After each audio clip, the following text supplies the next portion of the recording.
Welcome everybody to the third installment of the I'm Kevin Tran. I'm Chris Nguyen. I'm Peter. Yo, today guys, we got a heavy topic on our heads. It's about life after graduation. It sucks. Don't do it, guys. Stay in school. Real talk, adulthood sucks. Let's just agree on that right now. Adulthood is terrible. Everything about it.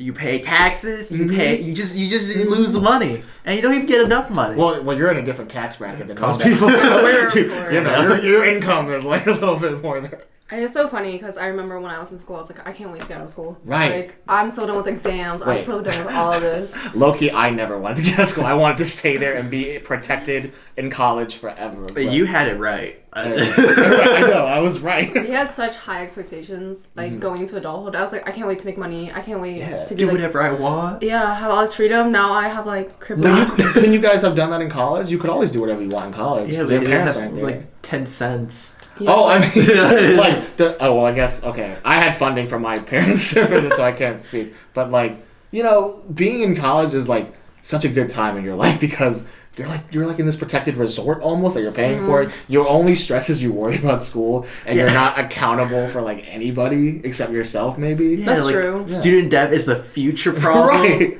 Now it's a now problem. I gotta pay this shit now, like, bro. And then I was like, oh my god, I'm eating like ramen noodles every single day. I'm gonna eat so well. And now what am I doing? Just eating ramen noodles still. Same thing. Same ass thing. Being in Nova versus like VCU, right? Like the atmosphere is different. It hits you. It hits. Because like it's like you went from the suburbs to the city. It's like much more livelier, much more fun. Right. Everything's like closer together. You can walk, and then you go back to the suburbs, and it's like, fuck. You're like throwing bills in the trash, basically. Yeah, exactly. Go ahead, sorry. Like everything you have to do, like you can't walk to most places. You have to drive. And I feel like when we were back at school, we could like walk and like hang out. Like we live so close to each other. We could walk across the street and just hang out with each other. That's it. Yeah. Like take a bus for free to go downtown. And now, if we want to take an Uber, it's like $45 to go like 3 miles. My Uber receipt is so it's so wild. Oh my god. But bro, like I think one thing that I hate about adulthood right now is like you realize that your job, you could be doing this for the rest of your life. You're stuck in this 9 to 5 schedule routine almost every day. Yeah. Possibly for the rest of your life, unless you look for another job, of course. But you'll still be stuck in a 9 to 5 routine or whatever job you end up going for the rest of your life. There's really no more like playtime's over. You know what I mean? Like there's no more like free time. You're an adult. You have to contribute to society now. Like that's what you have. They have expectations. That's what's expected of you. Yeah, like that's the expectations that you should have for yourself now, and that's what you should do now. But it doesn't make it suck any less. You know what I mean? Yeah. So I guess like going into adulthood, did you guys feel like you had to meet certain expectations like after you graduated? Like I know you talk about 9 to 5 job, but I know other people have different paths after graduation. Yeah. So do you commend them? Yeah. So do you think like if you didn't have a 9 to 5 job, like what would you be doing, or like what would you expect life to be after graduation? Man, okay, well, I'm different from most people. I really thought I was gonna go and like explore like the world and like go backpacking or some shoot, but I hate to travel. So, but I also thought like I was gonna pursue career in entertainment or whatever, and that obviously didn't work out because you have to make money now. You have to financially support yourself now. You can't rely on your parents when you're in your 20s to pay your bills and your own car, and your own insurance. Like you have to make money yourself now, and you have to show that being in college all these years were worth something, or worth the investment. And I think that's what the biggest expectations you had to put on yourself. It humbles you, really. It really does humble you. So you never felt like your family or stuff like wanted you to like move out, like now you're out of college now, you gotta get your own place, you gotta like pay for all this yourself. Like you never felt like that? Or no, see, because like being Vietnamese American, I guess we're all Vietnamese Americans. Whoa, wait, are you Vietnamese? Hold on. Whoa. North or south? No, I'm kidding. But see, we have a very close-knit family. I was never pressured to move out. Of course, I have my own standard to move out at some point. Yeah. But there's no shame in me or my sister or my mom to all live together still. Plus, like my mom's a single parent, and like so she needs the company anyway. But like there's no pressure or shame, and for me for living there because our culture is very like close valued like that. We have close family values, but eventually at some point I do, I got to strike out on my own. Right. I have that expectation for myself. No one else puts it on me. I think it's like different for everyone because I always felt like I had a certain timeline that I had to follow because of expectations that personally my family had, because they said like, once you come out of school, you should have like a job lined up. And I'm like, fuck, that's just like so much pressure. Yes. And also seeing like the people around me. So I studied business and seeing like all these people, they're like, oh, I work for like Capital One. I work for like Northrop Grumman, all this stuff. Amazon. Like big companies like congrats, that. Congrats. I guess like it puts pressure on me to like want to be like them. Yeah. And I feel like that set an expectation on myself too. Like it put a lot of pressure on me, like coming out of school. Like if there are people my age that graduate at the same time as me are achieving these things, shouldn't I be like achieving them too? Oh man, never compare yourself to other people. Yeah. That's it's like, I mean, it's an instinct to kind of compare yourself to other people our age, but like it does nothing for you except develop a toxic mindset, and it doesn't. Right. It really distracts you from all the blessings that you do have in your life right now. Yeah. Like real talk, like. As much as I would love to have a job from Amazon and all that stuff, I'm really content with them. I'm happy that I have a lot of stuff that I have too. Like I'm not ashamed of it. It would be nice though, of course, but just live your life the way it is. And I think like seeing like their successes, I know I won't follow the path that they did because they probably went through their own struggles. They probably they might not be wanting to do this. Maybe they just do it because they were pressured too. But I find it as motivation. Mm-hmm. I think that's like a really big thing. Like seeing other people succeed, like you can't just be envious of them because you can't grow from that. But if you use it as like motivation, be like, I want like what they have. Like, success isn't overnight, so you have to work towards it. And I think that was a really big lesson I had to learn. Going from like before I was about to graduate into like moving into adulthood. Yeah, and like. You give up some things to like work full time. Like I have some friends who like work part time, and they have a lot more like flexibility in their schedule. Mm-hmm. Like if they want to like go out Thursday night or something, I can. I'm trapped. Right. I have to be back in at 9. Thursday, tipsy Tuesday, whatever. Man, but like even like travel, like I have to save up PTO, vacation days, and like plan out things ahead. I hate planning, so. Usually I just don't do anything. But like my friends can like travel to Boston or like California or wherever, like whenever they want. And you feel like you're missing out on it. It's like a trade-off. So do you experience FOMO at all? Like fear of missing out? Not, I wouldn't say like FOMO as much as like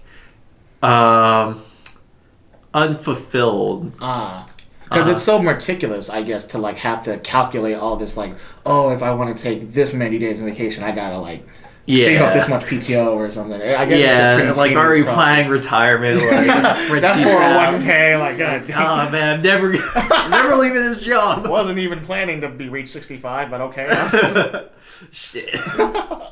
But yeah, it's like a lot of like stress, and like sometimes I wish like I could just like. Not worry about that sort of stuff. Right.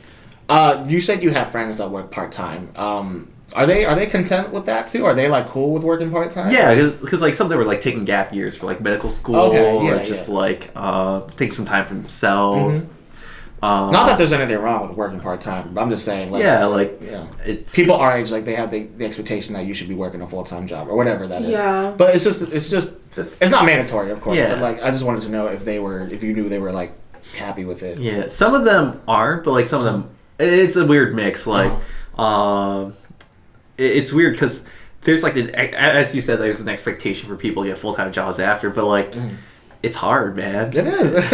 Go on LinkedIn and Indeed right now. There are only part-time stuff available. Like, Jesus Christ. Entry level has to have like 3 years of experience. You gotta know how to like do everything yourself. I show up like boss baby to those interviews, like, Google got me. Hire me, bro. But it's kind of like ridiculous. I applied to like 100 different like jobs and like a day was a lot. No, I should have. Right. I only got like 5 or so interviews and like 2 or 3 offers at the end. That was like over a year. Like I was sweating until like graduation. Like literally got my current job offer day of. Like, woo! Congrats, kid. He works for Amazon, by the way. Yes. If you haven't heard. To all 5 of you who watched this. But yeah, it's just a lot of like stress, even just to find a job, man. Like some people aren't even that lucky to get one like after grad. And like I understand like taking some time for yourself or just like working something else to like pay the bills. You gotta get that bread. And that's the thing. Like some people, they do have different paths in life. Like some people, if you want what Peter has, you have to work hard for it at some point. Like it doesn't just appear out of thin air. He's been working hard his whole college career. Like I wasn't one of those people obviously that had a job right after graduation. I had to go on the job hunt, and let me tell you, I mean some of you probably obviously know too, that job hunt process, it is the most humbling part of adulthood, let me tell you, because like there's just a part about it, like you're putting yourself vulnerable out there, like your resume, you're putting yourself as an investment to a company or a business, and you're hoping that they give you a chance to prove yourself, and then you get to the interview part. Now, luckily, I'm pretty good at interviews. I'm not gonna lie. I'm not to boast, but that part is also humbling because you're selling yourself. This is where no one's accountable for you. You're accountable for your success right now, and it's on you to like really pitch yourself to a business or a company. You know, and it's humbling because some people don't. It doesn't always hit for them, but they got to keep trying. That's the thing. Yeah, and I think it's so difficult because after you get rejection after rejection, like you can feel so down about it, but you also have to realize when you don't get a position, that means someone else is getting a position, but when it's your time to get that position, hundreds of other people aren't getting that position either. Right. And I think that's in what's your face. That's what's you like could so be the humbling. reason 100 other people are crying. Yeah. How do you feel making people unemployed? Do you feel But I think like that's the thing that people have to realize. I think everything isn't like sunshines and daisies. You have to put in the work. Like some people, they may be like, oh, I got a job after college. Like you read on LinkedIn like, I can't believe I just accepted this offer. Woo! And then but you don't have like but you don't realize like maybe they spent like countless hours like working on portfolios, resumes, like talking to people, making those connections. That's right. Like as an adult, like college, it's the easy part. It really sometimes. It really is. Most of the time. Unless you're like a medical student. I'm sure you guys have your own criteria. It's your choice. You get to see yourselves. Yeah. You keep dissecting that frog or whatever they do. But yeah, I think like that's like a big thing with like comparing yourself to other people too. Like you don't see their struggles, and you have to realize you have to go through that own struggle too to be like at the point you want. And like you said, it's a humbling experience. It is humbling. It's a real like hit in the face, like right when you come. Like me. Yeah. Please. Crumb of job. Crumb of paycheck, please. But yeah, but it's also coming to the point like, some people don't even focus about getting jobs. Some people are engaged. Some people have kids. Yes, holy crap. Just living their lives, you know? Vibing. Why would you do that to yourself? Honestly, ball and chain yourself after grad like that. Like a job? I mean, that's also true too. But I mean, like getting married at such a young age. I mean, if you're really in love, I guess. But like, that's a pretty big commitment to have. Yeah. For the rest of your life. I mean, well, you can get divorced, sure, but like, you don't want that on your record, right?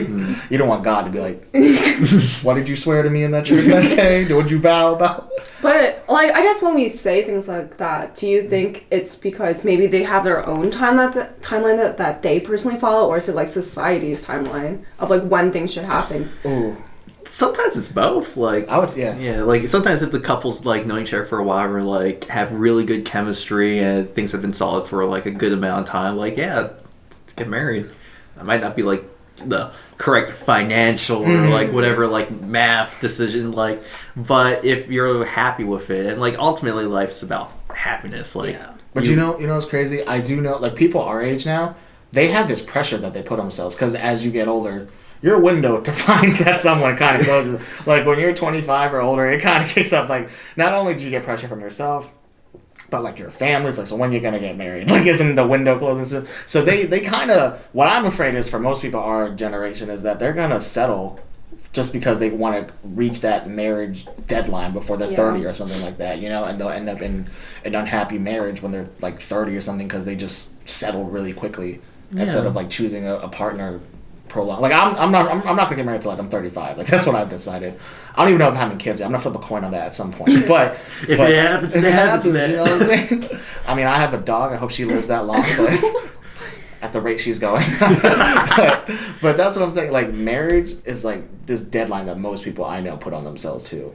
like we have a friend who's not here right now, who is saying she's gonna marry in 2 years. I'm like, ooh, that's pretty soon, kiddo. I don't know. That's pretty soon to settle down like that.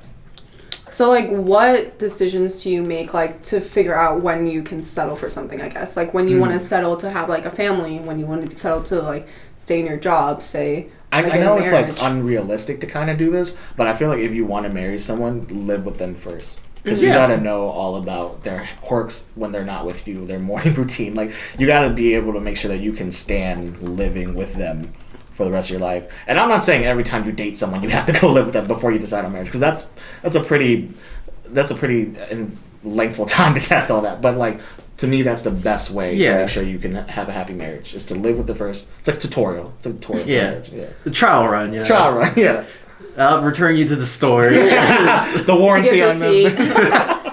And I also feel like you have to be at a good spot, like, financially yourself. Yeah, I think that's, like, something that so many people put pressure on, like, do you have, like, fucking enough money? Oof. Like, if they, like, leave you to, like, support yourself. Yes. I feel like that's a really big thing that, like, society puts on us, too. Like, you shouldn't be reliant on that person for, like, financial gains. Or, like, financial security.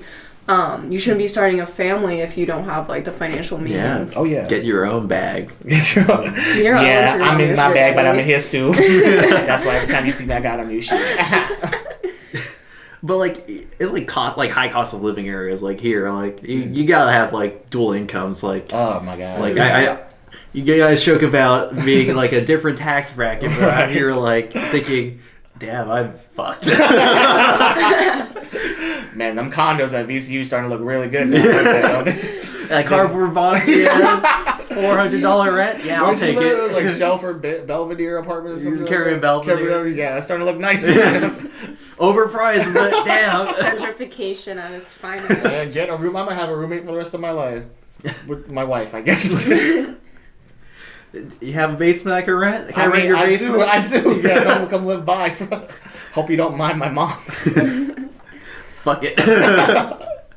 But yeah, there's a lot about adulthood that you're not looking forward to, that you don't see coming too, honestly. Yeah. Like the job hunting process is one thing. Getting married is one thing. Also, oh my gosh, the decline in your social life. It's like, oh my goodness. Let me tell you, it's so sad because like, I used to have a lot of friends. Now I have 3, which is most of them right now. But not that there's anything wrong with that, but like, it's just so hard to fill. There's a void in your life for your social needs almost. Like, because you want to be around like people all the time. And so, at least for me, that's my preference. But like, people it's just so hard to connect with them. They have their own schedules. They have their own lives to live now. Yeah. And it's just hard to meet up with everybody or like to hang out every plan ahead of time, like exactly. schedule things. Mm-hmm. And I feel like when we were back at VCU, like when we were in like organizations, seeing these people day to day, like it was so easy to communicate with them. It was hella easy. But then like your friend group like diminishes down, and like since you don't have that much time, you have to like really see who you want to prioritize your time, because like your time is so like valuable now. So like how do you guys feel about that? Or there was a general sense of like sadness that I felt. Like I was like, oh man, because now it seems like every time that we do hang out, we label it as reunions or get-togethers. When before it just to be like, hey, we're gonna hang out this Tuesday. Now it seems like it will be weeks at a time before we all get to see each other again. You know what I mean? And it's kind of like one of those things where you reflect on, and it's like, that's the way life is now. You know what I mean? You just kind of have to deal with it. Or you can become best friends with your coworkers. And, okay, but be that guy. I don't know about you, but most coworkers don't really want to hang out after work. I don't know, like they'll go to happy hour, I guess. But that's like, I mean, my experience, that's all they'll do. Like, I'm not gonna hang out with you after work. What the fuck? Yeah, I'm not talking about like after work, like, but like just like shooting the shit at like work and like water cooler talk, like just to pass the time, to feel human contact. I don't know. I have enough human contact working customer service, so I hate people now because of that. But it's like when you go to work, like you still have to focus on work. But like when we're like hang out, it's just like we're Jay chilling. Yeah, you know? We Jay chill. We're starting a podcast for 3 people to watch, so it's really same 3 people here. So this is the audience that we're reaching out to anyway. I think it's like so nice to catch up because like usually like we do have our group chats and all, but like when we talk like here, it can be like so much more intimate. It is different. We can go like fucking bowling. We can do like we ain't never gone bowling before. We ain't never gone bowling before. I know that. we can like do all this stuff, and I think like now that we're all back in Nova, Right. But we have to drive everywhere. That's a bother. And then to find parking at each other's It's houses. just so inconvenient, like to have friends. Like, yeah. Maybe that's how we cut each other off. Like, maybe this is the best choice. Yeah, this is the last podcast, guys. well, Thanks for tuning in. 3 episodes in, and this is what the result is. I'll probably not even post the first one. Damn. This is a warm up. It's a 2. This is number 2. But actually, for you guys, your social life must be, your social circle must be pretty decent because at least you guys have significant others, right? You have company of other people, at least one other person at the end of the day. Yeah. I guess. We dare not speak your mistress's name, sir. Say 3 times. But I guess it's like it's nice to have a significant other, but like at the same time, It's different.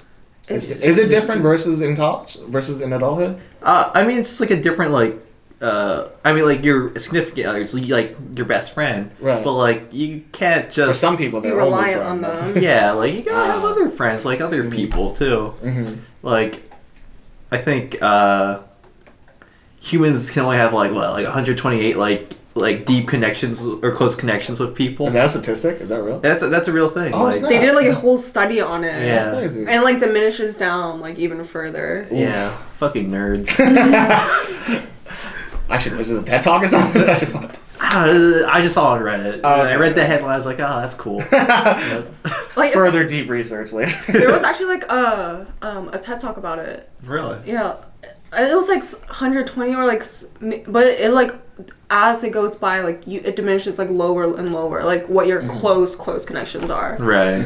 I think like in the end like 32. Don't quote me. Don't at me. But like. But yeah, I think that's like a really big thing. Coming back to the point of like having a significant other, like yeah, it's nice to have a significant other, but you don't want to be just closed off to just having a significant other. Right. I think what's so great about having friends that you can talk to is like different perspectives, different experiences. Yeah. And like you can learn so much from them because everyone's at their different point of life, and it's like good to see how they progress too, Yeah, and like even just like doing the same thing with the same person all the time is like boring. Monday, I would Yeah, say. like it gets old. Like I think it's for like a healthy relationship. You should like talk like have relationships with like multiple people and like You play it? Don't not like that. Not like How that. many biddies you got? Calm down.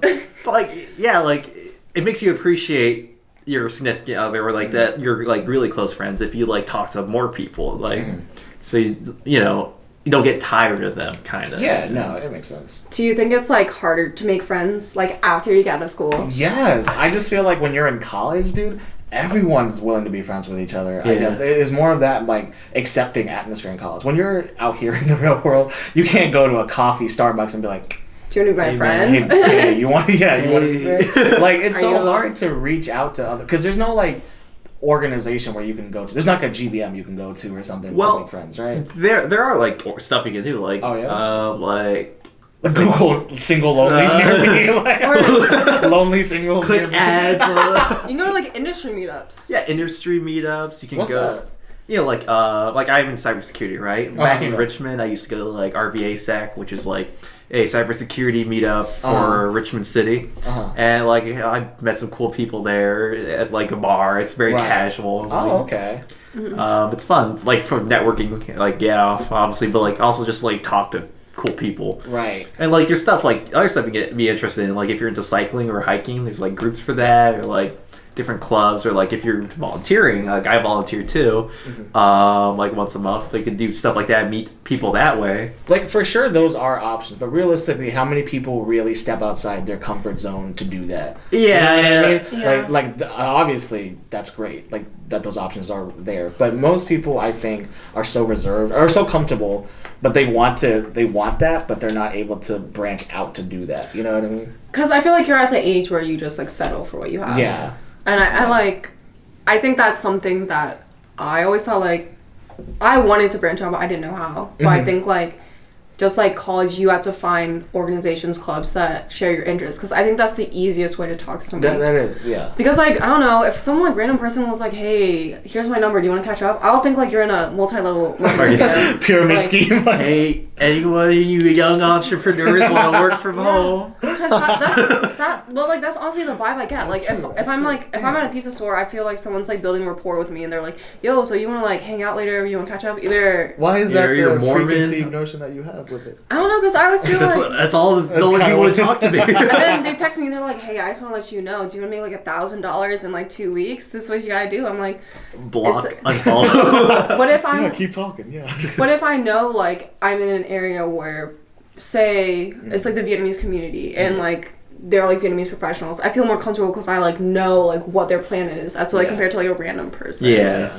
And it's just like how society is nowadays, like how people are. Like I don't think people just randomly go up to you and be because they want something. Because you really, in this life, especially in adulthood, what you learn is if you want anything, you gotta take initiative for it. Honestly, because chances are, if you hit up your old friends, they probably want to hang out with you too, but they just don't want to step outside their comfort zone to do it. So you have to step outside yours, take initiative to do it, to get what you both want. I think that's the biggest lesson in adulthood that you can learn, is that you want something, you go get it yourself. You got to put in the effort to do it. And I think like that's hard because people we're like scared to. Yeah, of course it's scary because it's like sucks. It's inconvenient. Like, right. It's a change in a routine that people are like uncomfortable with. There's like a sense of like, oh, that's not what I normally do. I don't want to. Yeah. I don't want to do it. No. But I mean, the alternative is staying at home and like playing Rainbow Six till like 11, like waking up for work next day. So. If anybody wants to meet me in Red Dead Redemption 2 right now. But I think starting with high school people, because you already have like a small connection with them, it's not weird, you know? Well, I burned all my bridges with my high school friends. So bye, Annandale High School. Hey, anyone looking for a new insurance or diet tea? Damn. Yeah. But no, I mean, like, how do you guys... Do you ever reach out to people? I mean, I know you do, actually. Yeah, I do. I reach out to people, I guess, like, sometimes I just randomly think about when I fall out with people. It's not because of bad blood. I think it's just because I went to school somewhere else, like, my life got busy, I wanted to focus on other things. And that happens to everyone. Yeah. And I feel like slowly reaching out to people, and I guess sometimes I got afraid, like, what will I talk to them about? But right. Like, you have so much to fucking talk about, like, so much to catch up on. When you see people from high school and they're like, how are you? How you been? I'm like, I'm supposed to catch you up on the past 7 years. Make a PowerPoint slide for them. Presentation on my board, yeah. But, like, you know, is there, like, a sense of anxiety that comes with that for you? Like, maybe, like, oh, no, I'm anxious about what to talk about. Or, like, what if they reject my invitation or something? Sometimes at first, but, like, you know, if you guys are chill, like, get over that pretty quick. Right. The worst thing that they can say is no. Yeah. I find out. But it's just, like, I mean, you won't know until you take that initiative. Yeah. Like, it's better to, like, know if they wanted to make an effort than, like, just going, like, 20 years and, like, not hearing from them. You know? And life is too short, and like if you really care about people and you do have that time that you can reconnect with them, like I think it's never too late to reconnect with somebody. It's just preach, baby, preach. Because, you know, like if you care about them, like you must care enough to like take that initiative. And I feel like if you don't really care about them as much as you think, like you wouldn't want to reach out to them. So for sure. Yeah. I mean, it's better to like try and like than not. Like, you don't lose anything anyways. Like, except your sense of dignity and respect. And no, I'm kidding. I'm kidding. Your pride. So, what do you guys feel is like the hardest part about like after graduation, being an adult, all that stuff? Like, what is like the worst shit that you have to like overcome, or any fears you've had? What's the hardest part about adulting? Oh no, this is like adult. I mean, I got into a car accident, and that like that sucks. Like, that's pretty bad. That's pretty up there. I mean, and then I know it happens to everybody, but like, you know, I don't know if it's adult related really, but it's one of those things where, as an adult, I have to pay for the insurance to cover it. I have to pay for, you know, I have to accept that that's on my personal record now or something like that. You know, it's just one of those things where you can't get away with anymore, and you have to. Own it. Own it. Yeah. And the PTSD, well, that's just me. But like, that's the biggest thing that I've had to suffer through adulthood for. Also, like I said before, like the job hunting process. That shit was whack, man. Whack. Jobs. Whack. Pay. Whack. Hours. Whack. But having a title on LinkedIn, that's tight as fuck.